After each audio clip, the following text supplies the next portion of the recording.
Hello everyone, my name is Rebecca and welcome back to another episode of TJLC Explained. Today we'll be continuing our discussion of running symbols in Sherlock with a conversation about the food equals sex metaphor. If you've been watching my videos up until this point, you should already be familiar with this one since I brought it up at multiple points in my analysis of the unaired pilot. As a quick recap for those who didn't, in that episode, Sherlock uses the exact same phrase twice to explain why he is abstaining both from food. You haven't eaten today. For God's sake, you need to eat. No, you need to eat. I need to think. The brain's what counts. Everything else is transport. And from sex.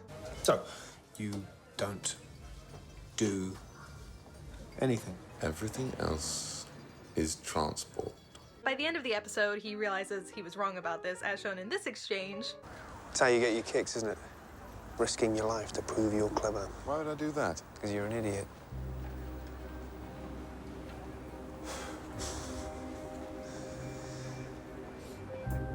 Dinner? Starving. Closely followed by this. Inspector Lestrade, to my certain knowledge, this man hasn't eaten for several days. Now, if you want him alive for your next case, what he's going to do right now is have dinner. Who the hell are you? I'm his doctor. And only a fool argues with his doctor. Even though these particular instances of the metaphor are not canonical because the pilot itself isn't technically canon, they prove that this link between food and sex existed long before Irene showed up in a scandal in Belgravia, insistently asking Sherlock to have dinner with her. So let's talk about where this symbol is used in the series and how it relates to TJLC. While I call this a food equals sex metaphor, it's really more accurate to say that food equates to intimacy, and the type of intimacy really depends on the context. But let's be honest, most of the time on this show, it is sexual. Also, throughout the video, I'll be heavily referencing a meta written by Allysongrono. Starting off, John first broaches the topic of Sherlock's sexuality over dinner in The Study in Pink, the same way he did in the unaired pilot. You don't have a girlfriend, then? Girlfriend? No, not really my area. All right. Do you have a boyfriend? Which is fine, by the way. I know it's fine. So you've got a boyfriend? No. Right, okay. You're unattached, like me. Fine. Good.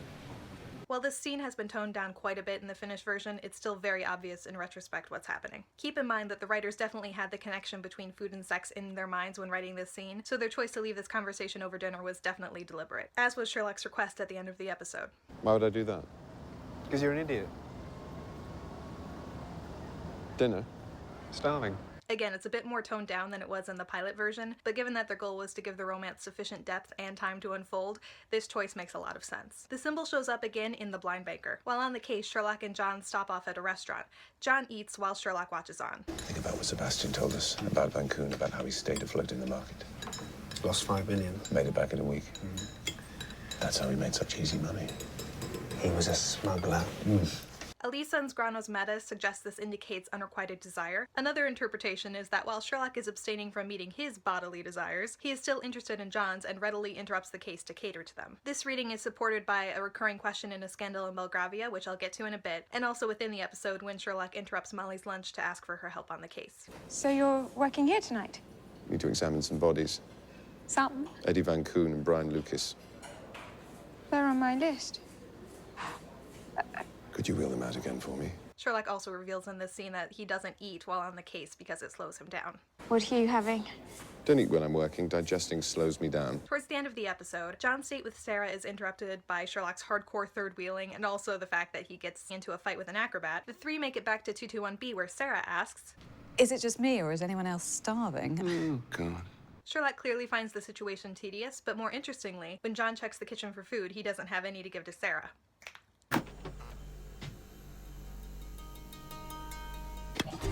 Oh. He's only saved by Mrs. Hudson. Don't punch. And a bowl of nibbles. Mrs. Hudson, you're a saint. Sherlock and John end off the episode by having a nice domestic breakfast together, which at this point we can safely assume stands in as a symbolic representation of the easy intimacy the two share. Over 1,000 years old, and it's sitting on her bedside table every night. He didn't know its value. Didn't know why they were chasing it. Should have just got her a lucky cat. In The Great Game, Sherlock and John are constantly busy with the cases that Moriarty is throwing their way, until about halfway through the episode when they finally get a bit of a rest. They take advantage of this by going out to get breakfast. Feeling better? surprised we've hardly stopped for breath since this thing started. Their version of stopping for breath consists of going out to eat together. And again, their meals together symbolize their easy emotional intimacy, and their domestic routine has been interrupted by Moriarty's game. This interruption also indicates that Moriarty is starting to drive a wedge between Sherlock and John. Before the episode ends, we see Sherlock and John back at Baker Street having another nice domestic moment. You know, I'm still waiting. For you to admit that a little knowledge of the solar system and you'd have cleared up the fake painting a lot quicker. Didn't do you any good, did it? No, but I'm not the world's only consulting detective. True. John leaves to go to Sarah's, and Sherlock offers to pick up food for them from the store. I won't be in for tea. I'm going to Sarah's. There's still some of that risotto left in the fridge. Milk. We need milk. I'll get some. Really? Really? And some beans, then? We know from the DVD commentary that the writers see this moment as a declaration of sentiment. I think our Sherlock is warmer than the one in the stories. There are more moments like that. But it's so interesting. In fact, I would say the reason you're interested in a character like him is because he's not like us. Yeah. And you want him to sort of course, say, John, my friend. But what he does, eventually does it by just saying, no, I'll get the beans. Really? You know, that sort of little thing. That's as good as they're ever going to get. You sure about that, Mark? John Watson. My friend, John Watson. John. So if I didn't understand I was being asked to be best man, it is because I never expected to be anybody's best friend. And certainly not the best friend of the bravest and kindest and wisest human being I have ever had the good fortune of knowing. So know this, today you sit between the woman you have made your wife and the man you have saved. In short, the two people who love you most in all this world. But yeah, okay, sure, offering to pick up the beans is as good as it's ever going to get. This again shows that the connection between food and intimacy is intentional. And now, like the phone heart metaphor, this symbol gets the most mileage in A Scandal in Belgravia. The morning after John and Sherlock meet Irene, the two of them are having breakfast together while Mrs. Hudson fawns over Sherlock and Mycroft badgers Sherlock about the phone. Do you see how this works? That camera phone is a get-out-of-jail-free card. You have to leave her alone. Treat her like royalty, Mycroft. No, not the way she treats royalty. Sherlock isn't really interested in the case, even after Irene starts messaging him at the breakfast table. What was that? Text. John teases him about it because he obviously knows who it is. I'm wondering who could have got hold of your phone, because it would have been in your coat, wouldn't it? I'll leave you to your deductions. I'm not stupid, you know. But do you get that idea? This breakfast scene is the most calm John will be about the situation, though. He doesn't realize yet that Irene interrupting their lives is going to become a common occurrence. A few months later, Irene meets with John to try to get him to secretly plan against Sherlock, and John outright refuses. He demands to know what she's been saying in her text to Sherlock all these months. What do I say? What do you normally say? You've texted him a lot. Just the usual stuff. There is no usual in this case. Good morning. I like your funny hat. I'm sad tonight. Let's have dinner. You look sexy on Crime Watch. Let's have dinner. I'm not hungry. Let's have dinner. You flirted with Sherlock Holmes. At him. He never Now, replies. Sherlock always replies. John's response again makes it clear that the invitation to dinner is a sexual proposition. Sherlock also hasn't ever taken her up on the offer. Back in Baker Street, after Sherlock saves Mrs. Hudson from the American agent, he and John see to her well-being. Sherlock comes in and starts rifling through her fridge to get a snack. She'll have to sleep upstairs in our flat tonight. We need to look after her. Of course, but she's fine. No, she's not. Look at her. She's got to take some time away from Baker Street. She can go and stay with her sister. Doctor's orders. That'd be absurd. She's in shock, for God's sake, and all over some bloody stupid camera phone. Where is it, anyway? Safest place I know. You left it in the pocket of your second-best dressing gown, you clot. I managed to sneak it out when they thought I was having a cry. Thank you. This scene is all about emotional intimacy. This is highlighted further by the look that John gives Sherlock when Sherlock comforts Mrs. Hudson. Shame on you, John Watson. Shame on me. Mrs. Hudson, leave Baker Street. England would fall. Please never make me look at that again. No! Take it away! No! He's so soft. Later in the episode, Irene finally manages to get Sherlock alone. She repeats her request in person, and since Sherlock is in the same room, he finally has to respond. I'll be delicate then.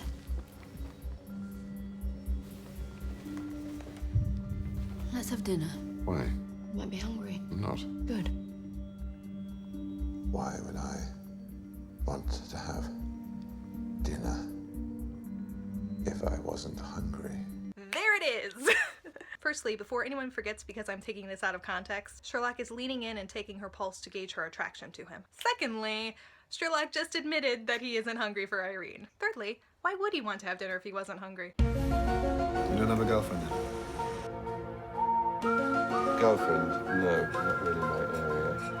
Not only that, but Sherlock actually does eat with John on multiple occasions. I know this episode discourages a lot of people from believing in TJLC, but when you look past the surface layer of the narrative, it's clear that the episode exists to draw a distinction between the total disinterest Sherlock shows in Irene and the comfort and familiarity that John and Sherlock share. In The Hound of the Baskerville, which many people consider to be the height of Sherlock and John's pre-fall intimacy, Sherlock and John are revealed to be eating all of the same things. We have eaten and drunk exactly the same thing since we got to Grimpen, apart from one thing. You don't take sugar in your coffee. They also end off the episode with yet another domestic meal. So they didn't have it put down then, the dog? Obviously. Whereas they just couldn't bring themselves to do it. I see. No, you don't. No, I don't. Sentiment? Sentiment. Everything goes to hell after this, and Sherlock and John don't share a meal together on screen for the rest of the series. In The Empty Hearse, John is going to propose to Mary over a candlelit dinner when Sherlock interrupts them. If you'll have me, Mary, could you see your way, if you could see your way to... Boy, this scene seems familiar. So I think you find this vintage exceptionally feel like in terms of the qualities of the org, with some of the color of the new. No, sorry, not now, Like a gaze from a crowd of strangers, suddenly one is aware of staring into the face of an old friend. No, look, seriously, could you just... John is obviously very upset with Sherlock for making him believe he committed suicide and reacts violently.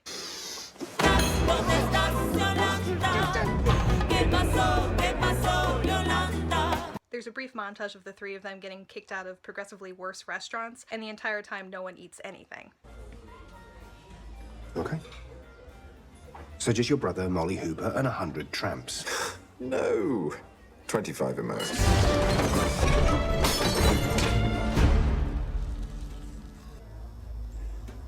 You have missed this.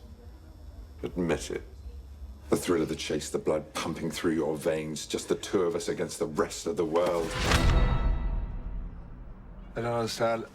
I said I'm sorry. Isn't that what you're supposed to do? He's forgiven him in less than 24 hours, but is kidnapped before he can talk to Sherlock. Sherlock doesn't know this, though, and tries to solve cases with Molly, which ends up being a bit of a disaster. He ends the case by going to get some chips and takes them back to Baker Street to eat alone in the dark. Yeah. The jokes write themselves. He also drops his food the second he hears that John is in danger. Save John Watson.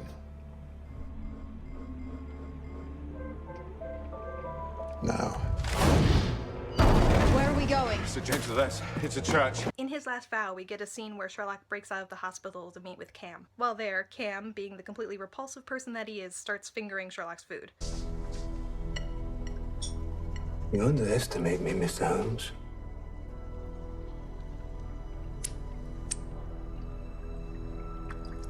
This small violation is subtextually an act of sexual aggression. As if this scene wasn't bad enough, there's a deleted scene where Cam is being even more overtly predatory, like beyond pilot cabbie levels. The musician's hands. An artist's. I didn't pass on her identity to the police. Information like that is just too valuable to be shared. Wouldn't you agree? Let's move on from that, please. For one last example, in The Abominable Bride, the majority of which takes place in Sherlock's subconscious, Sherlock can't help but remember that John left him for Mary. Watson, I'm ready. Your hat and boots. We have an important appointment. Didn't Dr. Watson move out a few months ago? This is made slightly more bearable because he imagines John sitting alone at the breakfast table, in stark contrast to all of the nice meals they've shared together at 221B.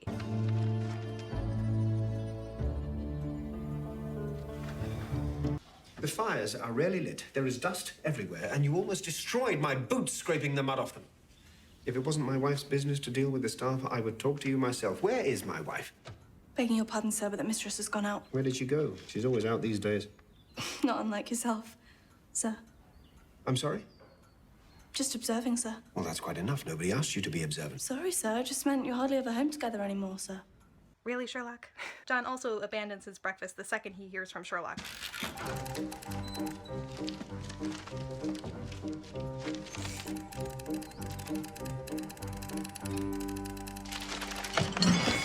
Which is 100% something the real John would do. And there you have it. So like the last video, this wasn't an exhaustive list of every time food appears on the show, but these are the most notable ones. I'd like to thank Allysongrono again for giving me permission to reference her meta through this episode. It made compiling the list of scenes and interpretations a lot easier. You can find her meta and links to everything I've referenced in the description below. Thank you again to Stacey Martin Freeman for being a fantastic editor and source of moral support. I'll be back again next weekend for an in-depth analysis of A Study in Pink. Until then, thank you for watching and get ready to believe.